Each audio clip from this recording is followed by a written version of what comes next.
Hello, Kentucky. Matt Tackett, excited to welcome you to this edition of the KAED Netcast. Now, you know how it goes. Every episode we have a special guest, and we certainly do today as we welcome Stephanie Bell, the Vice President of Government Affairs of Windstream, to the KAED Netcast. Stephanie is a new member to KAED. She's a new investor as well, and she has incredible experience in business development, legislative and regulatory affairs, and we're excited to talk about that. We're also going to discuss in depth Windstream's commitment to the acceleration of economic development in this Commonwealth. Now, as always, we're also going to put her on the hot seat to get to know her a little bit better. And we even have a surprise, a special bourbon-related gift that we'll be presenting to Stephanie, and you'll have to stay tuned to see why she's getting that today. So without any further ado, we're excited to welcome Stephanie Bell to the KAED Netcast. Thank you so much for having me on. I have been watching your webcasts. I think it's great. I think it's a great way to keep involved in the business community and getting your message out there and keeping people connected during all this. So kudos to you. You've done a great job. So Windstream, we've had a lot going on.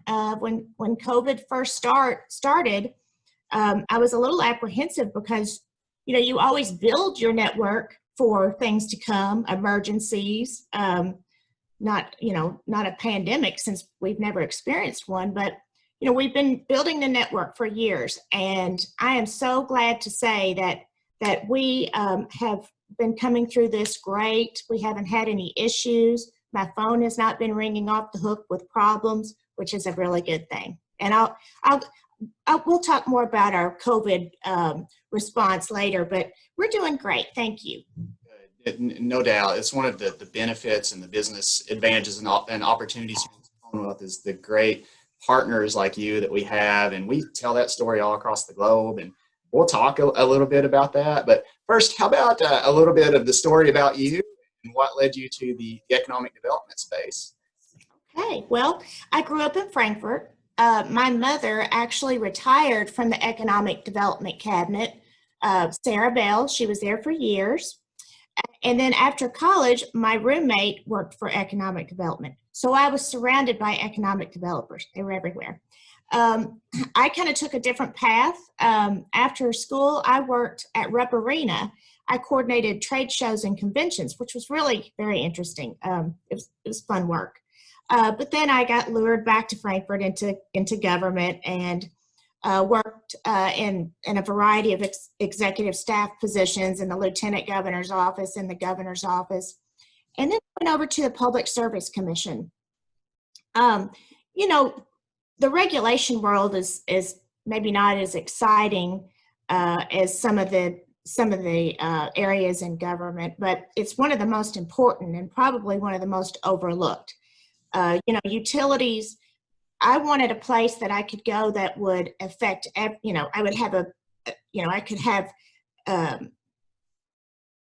could do something in people's daily lives. And utilities affect everyone in this state, whether it's Paducah or Pikeville or Ashland or Northern Kentucky. You have to have stable utilities and reliable utilities. So I went over there and I was Deputy Executive Director, and I was the liaison between the utilities and the commission. When you're a regulator, regulators, you have to have arm's length, but you can still be partners. You have to treat people honestly and fairly, and I think that's what I accomplished. And so what I wanted to do at the Public Service Commission was kind of elevate them in stakeholders' eyes, in government's eyes, in legislators' eyes, as an honest broker, as a resource. And I think I did that. In fact, they still call me to this day on utility questions, so that's good. But then after I retired from the Public Service Commission, I went on and opened my own consulting company. And I worked with local communities doing grassroots efforts. I had a natural gas pipeline client that I worked with in the western part of the state. And so some municipal customers, a variety of issues, whether it's solar, natural gas, or electric. So that was interesting. And then Windstream called me one day. And at the Public Service Commission, you know, there was a limited regulation of telecom. So I was familiar with telecom, and they called, and you know, I was just so impressed with the company. They are, you know, they have been around for many years in Kentucky, maybe under some different names, but they've been here for a long time, and they're going to stay here for a long time. Back in the day when, you know, when they broke up the bells, you know, you had AT&T, Windstream, which is Alltel, or yeah, I think it was Alltel then. Alltel and Cincinnati Bell basically broke up the state amongst us to provide telephones to the state. So there were 3 providers. So, you know, we're a rural provider, located in probably 30% of the state, in rural communities. So it was interesting to me to talk with them and to just get to know them more. I had worked with them a little bit, but it's a great company. There's actually a lot of family members that work together, which is unusual in today's world, but I think is really cool. So, you know, I was just really pleased when they asked me to come on. So I've been there. I've had my birthday, which that's a new word that I made up, my work birthday. So I've had my year birthday, and so I'm moving on. It's, you know, I think I've gotten to do some really good stuff and helping to promote their practices and their company for the year. So, but in my spare time, I'm a lifestyle blogger too. So I do that. My name is Bubbly Horse, and so, you know, that's kind of fun. It gives me a little outlet to do some fun things, and I talk about travel and food and fashion and some of the things that I like, and I'm a little bit of what you would call an influencer. So yeah, I have a good time on social media, and I appreciate you mentioning diving into your time at the PSC too, because I can say with 100% confidence and experience what a resource the PSC is to utilities and how important that can be, especially for associates. So before I led the Kentucky Gas Association, and we were big on qualification, and the PSC was right there leading that program with us, and a handful of other educational initiatives. So, and I knew that we had crossed paths from time to time there, but I didn't know how influential you were with just that that culture and environment that exists there, because I know for a fact how meaningful it was to KGA, importantly to our natural gas members. So I was there from 2010 to 2017, and the only reason we were successful was because of the we had with the PSC, which seems interesting, but that is true. I really want to thank you for that. Well, thank you. Well, you have to be partners. I mean, everybody has to have reliable utilities. They want to be safe, and they want to be managed properly. So, you know, everybody has their role in providing that, but there's no reason that regulators and utilities can't work together to achieve goals. Yeah, no doubt. And then people that are familiar with the KAED office, we are in Frankfurt on the Bypass. I walk every day at lunch around the PSC office. So I get to say there's a great team there. So I get to say hello to our former friends from time to time. So just thank you for the leadership that you've provided there. And we're going to talk about your work anniversaries too. But before we do, you're a newer member to KAED. And I've really felt the family atmosphere at Windstream too in a very short amount of time as you've introduced me to the folks there. But can you talk about how in a short amount of time you found KAED and why you chose to invest and kind of come in with the splash? Sure. Well, you know, in one of my former lives, I did business development with a company that I actually got to be a member of KAED, LCM company. I worked with Lyndon, and was familiar with KAED. Jenna Greathouse brought me along to things, and so I was able to get him to join.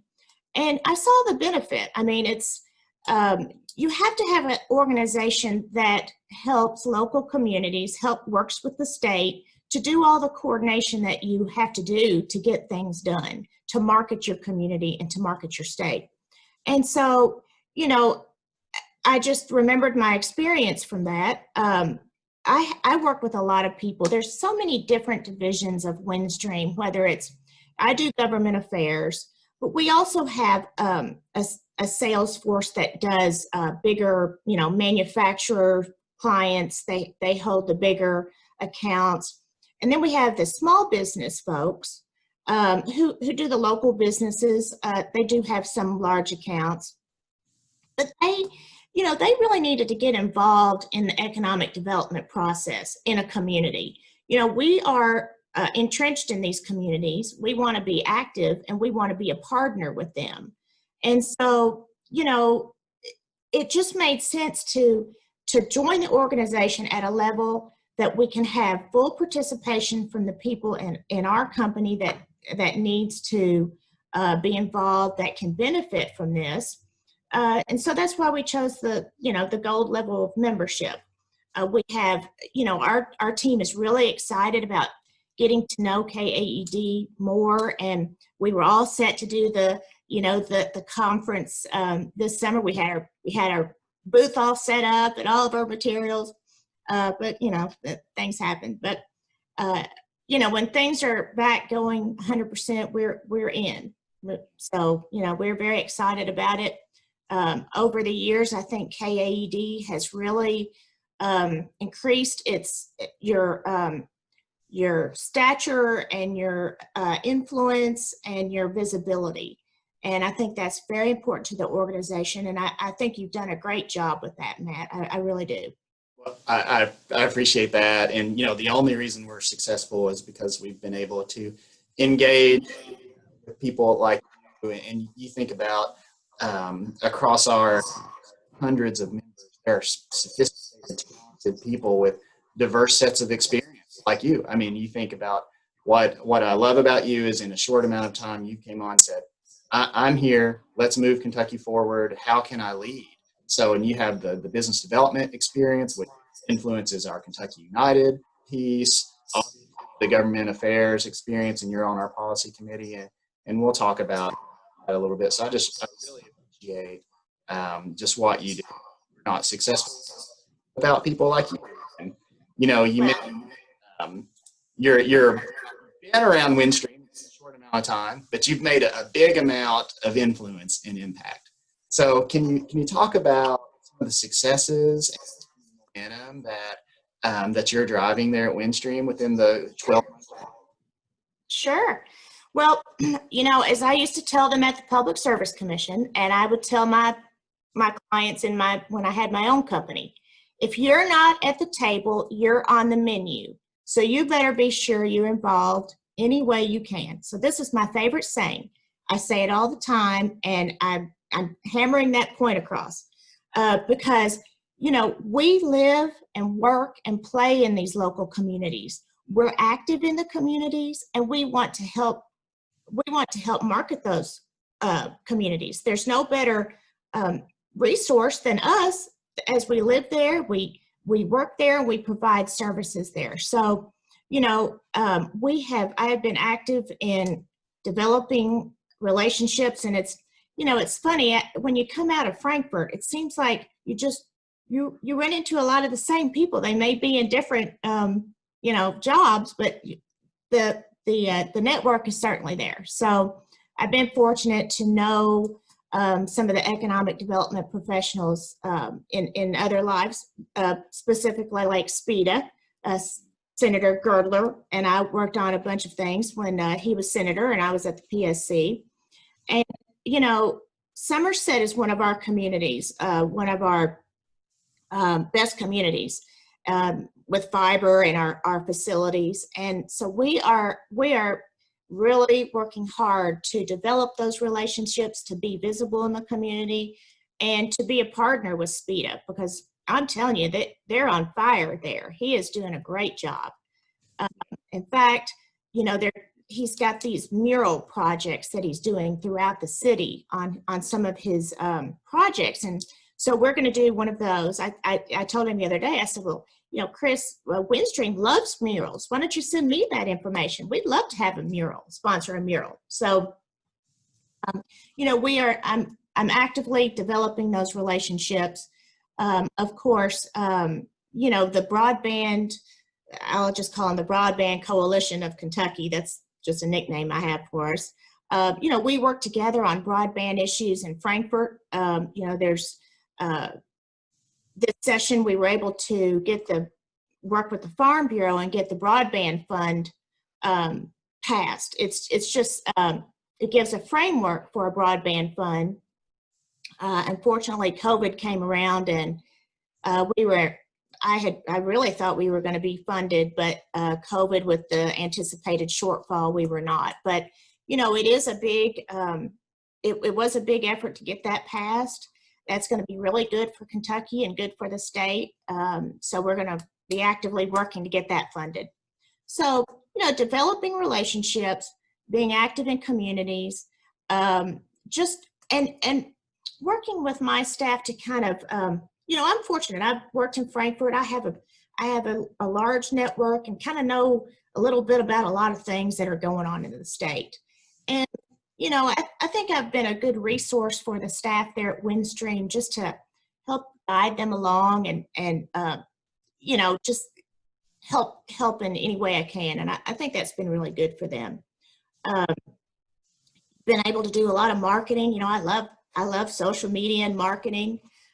We've done some great promotional videos. You know, we're on the move, and I think that people have seen that we have taken a more active role in chambers and local chambers, and not just sponsoring events, but we're going to events. We're not going to be a member of an organization if we're not going to utilize that membership. There's just no reason to do that. That's why we want to be active in KAED. You know, you don't get any benefit if you don't utilize you know, your membership and the things that the membership brings. So we've been able to do a lot of stuff. Yeah, you're such a great partner, and you're obviously incredibly visible.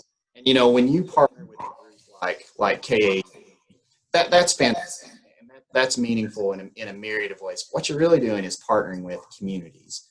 And you mentioned and you mentioned going to events. Well, think about and SPEDA is an investor of ours too, and they go on marketing trips with us, or will go on. And I say that because you've committed to going on these marketing business development trips with KAED too, so that you can be such an incredible partner for the Commonwealth and for your community partners. So can you share a little bit about why that's a priority for you? Well, you know, it's a heck of a lot easier to be in on the front end than it is to come in on the back end when you're putting facilities in and things like that. So there's no reason why utilities should not be a partner at the front end with communities, with organizations such as KAED. You know, we need to be a partner and a resource to help you sell Kentucky. Because like I said, we live there, work there, and play there. We are good. You know, we can be as a good marketer along with you. So, you know, that's very important to form a community, to market the state together, different communities. So you know, it's just, I was really looking forward to that, to the trip too. You know, electric, gas, and water, those were your core utilities. You know, maybe even 5 years ago, you had to have those things. Well, now broadband has moved into that same realm. Broadband's not a luxury anymore. You have to have it. You have to have it to work, to do your schoolwork, to socialize, to do, you know, it's no longer a necessity. So broadband needs to move up to the table and have a seat with the other utilities to help communities market themselves. Because if you have fiber, you have gold. I mean, it's, you know, businesses can't do business without fiber, without high-speed internet, without the ability to communicate from their office here to China or to Japan or to Dubai. Like the horse farms here in Lexington. Windstream has a large presence here in Lexington, and horse farms, they're doing sales. They're sending x-rays over the internet. They're doing sales with Dubai. They're doing sales in England, Ireland. So it's, broadband has moved into a different realm than it used to be. It's no longer it's a necessity. It's not a luxury. Yeah, and we know how crucial it is for utilities to be at the table when it's happening, because if not, you're on the menu. And so, how would you advise? And I wrote that saying down. I'm going to keep using that, and I'll always credit you. But how would you advise a community engage their utilities or their broadband partner on kind of the front end, so that we're all integrated and collectively kind of moving the way that we need to? Well, the most basic thing is for somebody to think, oh, I need to call the utilities. I mean, just to be on somebody's mind or list of people to go to first. You might think that that's not, that's easy. No, it's not. You need to make sure that you are visible and present at all times in the community, so that when things move at a lightning pace. I know this, economic development prospects come in, they come in late notice. I want to be on the list that they call. I want Owen McNeil to call me when somebody comes to Mason County. I want him to call me, and I'll be up there and help him sell that community, because I believe in him and I believe in the community. So, just to be on the list is a big thing. Yeah, and we know it's so critical to us is site readiness and product development. And we know how important that is because of the timing of this. Look, we're trying to do one, to provide the opportunity for quick and risk-free decisions for new investment, because look, people are ready to go 2 weeks ago. So we know how important that site and readiness is, and we appreciate the good work and the good partner that you're doing, because that's key to us, and we put money behind that. We're serious about it. We encourage communities to do the same as well. And we talk about broadband, and we know a major piece of your work is being an advocate for broadband across the Commonwealth, even in the most rural of areas. So can you talk about that and share some of the success stories that there are? Sure. Windstream is a rural provider of broadband. We have about 30% of the state, but our average community size is about 3,000. So that presents challenges because, in a community of 3,000, you have to make a business case to invest the money in the community to lay the fiber. Because that's what we need. We need fiber to the prim, so everybody can get a gig service if they need it, and everybody can do everything that they need to do. But making a business case is sometimes difficult, and it's hard to explain to legislators, and it's hard to explain to communities that I have to take back a certain number per household that it's going to cost me to serve them. And I have to have the community's help sometimes to make that case. P3 projects, we are currently looking at some of those and starting some talks on those. That could be a great thing we always want to discuss that with communities. P3 projects, working with neighborhood organizations. There's a variety of ways that they can be structured. And so, we are working on some of those. Industrial parks, hey, we want to fiber all the industrial parks. So, there's a variety of things that we're working on with communities, and it's things, you have to be innovative. And I think I think communities are starting to realize that. I know with your grant fund, that has really given communities the opportunity to maybe apply for those, and it's a great resource. Yeah, we're so proud of the way that this state has responded around our product development initiative. That's a program where there's multi-millions of dollars invested in enhancing the A+ quality and quantity of sites in Kentucky, and what that looks like for people that are awarded is they can receive up to $500,000 for some sort of improvement. Now, the other side of this, that is a competitive grant process. So the majority of responses that applicants will get from no. But what we've done is we've provided and a system of interaction with world-renowned, globally active site location consultants. And through the process, your community, your workforce, your site, everything site consultants evaluate every day as they're working on behalf of their corporate clients will be part of the community experience. So this is just a really educational program for us. Yes, there's a component of it, but this is about education around product development. And it wouldn't be possible without the utilities and the state really coming together to say we need to take this seriously. There's a lot of components to economic development, but certainly there is product. Have sites and buildings ready to go. And then you can see what an important partner you are and the utilities are. And, like Stephanie said, engage the utilities. And, there's not too many people more visible than Stephanie.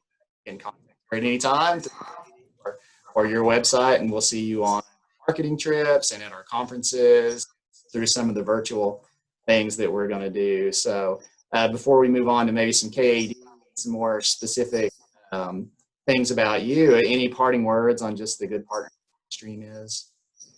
Well, we're just excited. Like I said, I've been able to bring so many of our staff on to KAED events, and I had our guy that works with developers and businesses. He was able to get on the BR&E first webinar, I think, and it really has been a great experience for them to kind of get the mindset of how developers work and how communities do their planning.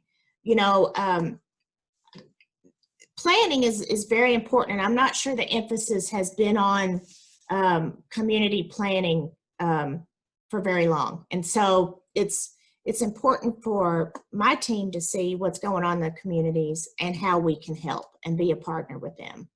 Yeah, I appreciate you saying that so much. I think let's follow up on that just a bit, because you mentioned the BR&E sessions, and you've mentioned several times about what a good partner that you are, and you're ready to be engaged and collaborate with communities. Well, you've just recently completed the BR&E component of our foundation's certification program, 6 hours of really intensive around the importance of BR&E. And look, while the some of the excitement is business attraction, we know that business retention and expansion is where the majority of our investment comes from. It's where you get the best bang for your buck. And I was really appreciative of your commitment to being part of those 6 hours of BR&E, so that you can be as strong of a partner as possible in your community. So any takeaways from the time that we spent together there? Well, it was very interesting. I mean, the variety of people that participated on the seminars was very interesting. I mean, everybody from the Commissioner of Ag, talking about agritech and how that's important to communities, how that's a big thing. Well, agritech fits in with broadband. They all seem to be commingled. All the topics fit together. You can't have agritech without broadband, because all these farm equipment and machines work on high-speed internet to get all the information and collect all the information and all that. You had universities on there, and tourism. And in one of the discussions we were talking about, well, you know, how can communities continue their tourism efforts during COVID or doing this thing during the pandemic? And, you know, in some of my blogger things, I'm involved in a lot of things. And Germany does this video tour every week, and they take people on a different tour of a city. They show them the sights. So, you know, we were able to discuss something like that for communities, virtual tours. You know, it may not be the greatest now, but it might put you on somebody's list of things to do when they can get out. And if you educate people about things you have to offer, I think, you know, so we had a very interesting discussion about that, how businesses, you know, what their workforce needs. You know, broadband fits into that too. It's just, there was a variety of people that, and topics that I just thought they're very interesting, and I was glad to be a part of it. Yeah, well, yeah, we were really honored that you joined us there. And you know, part of that, the strategy behind VR and the strategy behind, we know how important that is in normal times and exceedingly crucial now. But the strategy of 6 hours and making those free for our members and across Kentucky was so that we can do what we can to make sure that there's qualified strategy and ownership of that BR&E process across Kentucky in response to, as a result of this COVID situation. So I was really, really thrilled with, I think, how that worked out. And we're seeing communities implement new strategies or maybe even stand up BR&E programs for the first time. So I think we did a really good job with those BR&E sessions, and we'll continue on with some different timely educational offerings, and we'll make announcements there. But I mentioned our strategy behind the BR&E sessions. I'm wondering, really before we move on, how Windstream's been doing through COVID, and what a great asset that these kind of through this time. Sure. Well, let me just add one more thing about the BR&E. Another interesting discussion we had was how communities could help their restaurants to get back into business, and we had that discussion about Northern Kentucky closing off some streets, and so that they were able to move, you know, tables outside to allow businesses to serve more people and hopefully get back up and running. So that was another interesting conversation. Actually, on that, it was good. On that point, we saw a lot of communities take away from that discussion specifically and go back and implement those practices. Now, there was there through retail conversations that we had too. But there's a lot of best practices and solutions that came from those sessions, and restaurants and closing the streets is a good topic that emerged from there. So I appreciate you bringing that up, and VR too. I mean, we're working on some VR solutions because we're in this kind of new world. But yeah, there were some best practices, some solutions that emerged from kind of the breakouts that we had on our computer. So thanks for bringing that up. Yeah. Well, back to COVID.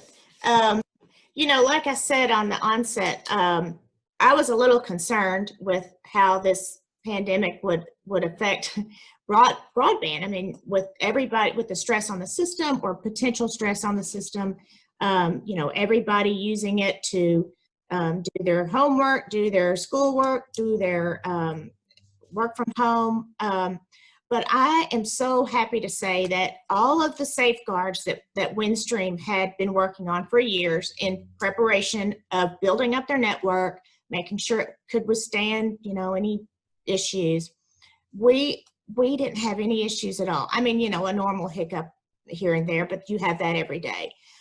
We had a 50% increase in our voice traffic over our system and a 30% increase in our data. Those are some pretty big numbers if your system is not built to withstand.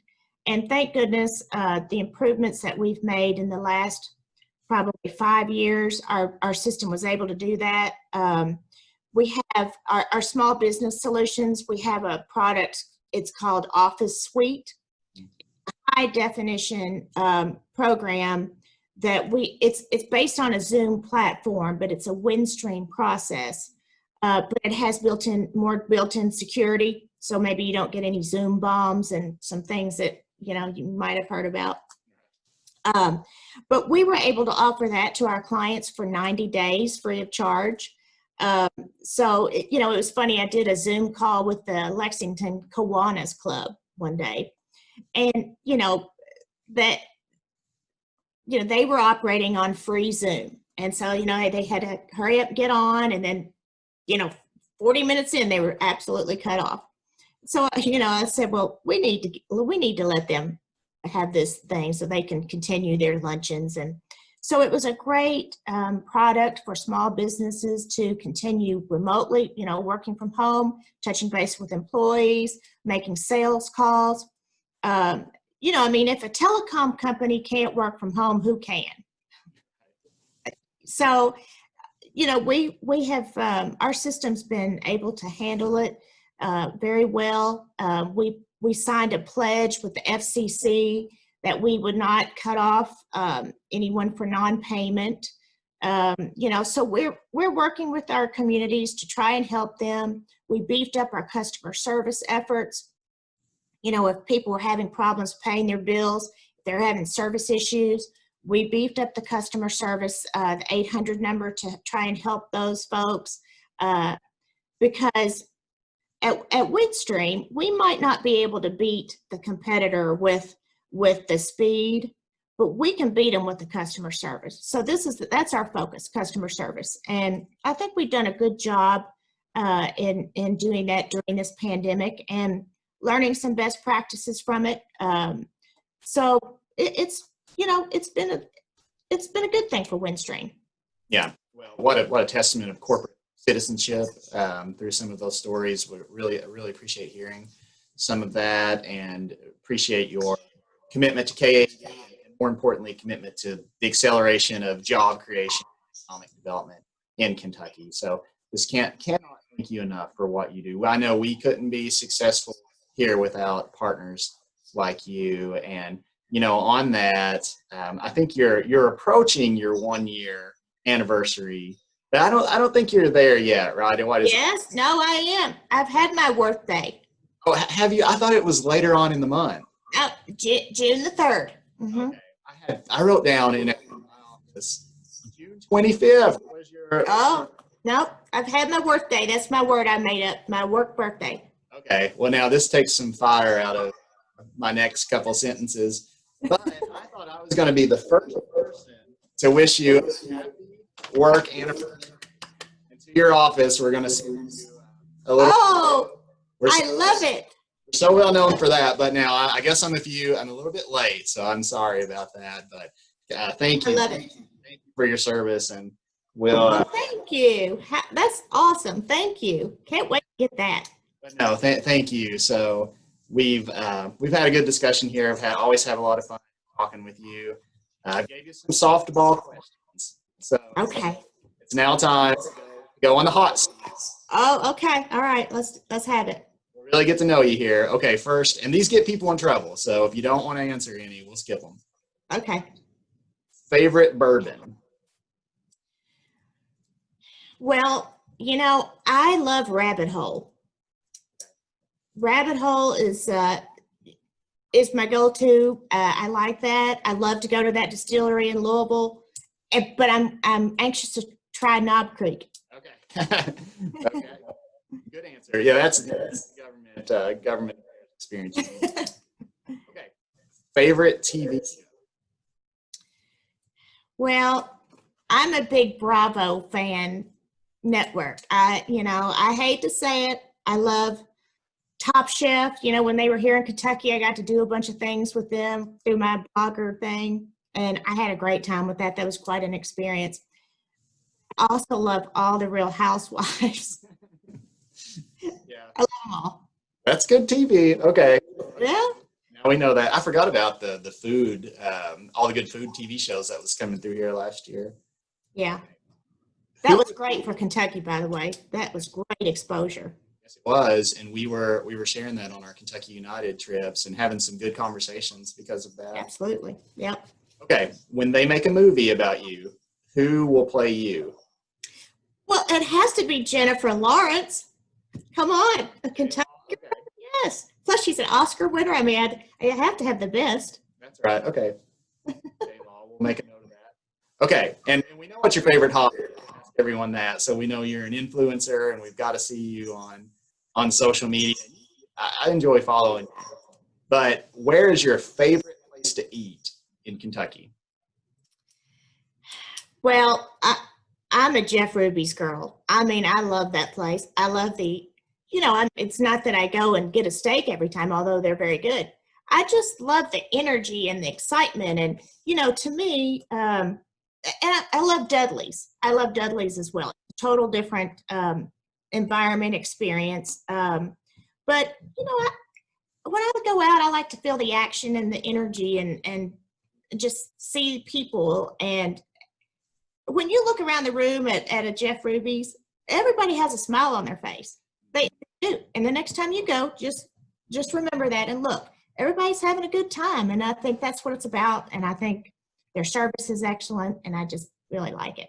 Yeah, that's all across Kentucky. We're having a good time, and we're eating good, and this is a great place to be. And hey, you're off. We made it through it together, so Well, that was easy. That was easy. I appreciate you having some fun with us. What was your favorite trade show that ever came through Rupp Arena? Well, I had a lot. I had everything from the coal. They had a big coal prep show that had all these big coal machinery products. I did flea markets. They had gun shows. I mean, there was a wide variety. But the best thing about Rupp Arena was all the employees got 2 free tickets to sit in the employee section for every concert. And it was right by the stage. It wasn't in the back. And so my roommate and I at the time, who shall go unnameless, we went to all these concerts. It was a while back. So we went to see Motley Crue, and we went to see Elton John, and it was just so fun. So that was really the best part of it. Yeah, that is fun. When my son gets old enough, I'm going to see if he can get a job there to get dad into some of those concerts. So I bet I know who you're talking about too. That was yeah, my partner in crime. Yeah. Mm-hmm. There we go. A good friend of mine as well. So okay, well, we did it. This is a lot of fun. A good, fascinating conversation about what an incredible partner you are to KAED and to communities across this Commonwealth. Before we part, do you have any last words? Well, I just want to thank you for your time and to do this. I think it's, I really appreciate the opportunity to share Windstream's kind of vision and what, how we want to operate with communities, how we want to be a partner and a resource to you and to communities. And, I appreciate the time and all of your efforts. Well, we appreciate you, and we're moving successfully and aggressively because of our partners. So thank you so much for your time, Ms. Stephanie, Netcast.